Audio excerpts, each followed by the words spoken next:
daima açık olsun, ne kadar ki sen üzülmüş biri olsan, senin kalbin temizse. Bil ki yolun daima açık olar, bilersen.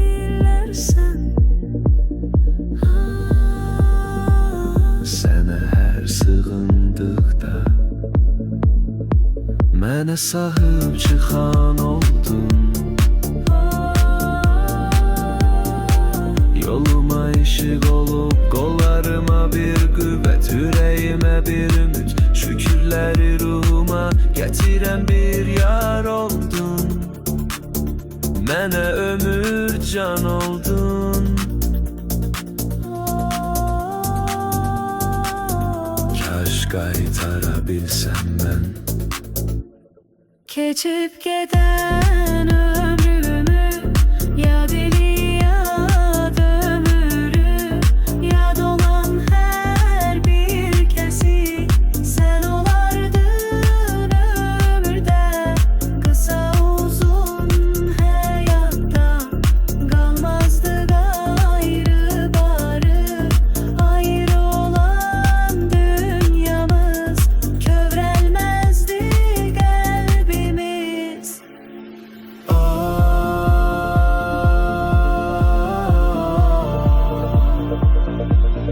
Herden çalan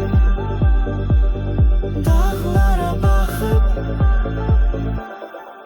sanki dili olsa danışardıyım. Səni sevdiğimi baxırdıqca mən əks sada ilə dağda uçanır, külək pıçıltısıyla deyir qulağıma. Böyük bir sevgin var, söykən sən ona.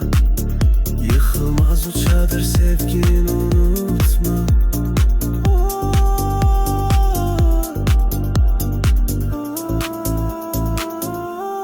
Yaşıl fidan olalan ağaçlar belə, qırıq kövrək olan qırılan hələ.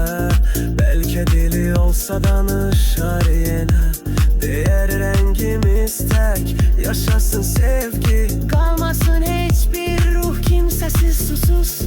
Her yeri bürüsün sevgi ruhunuz.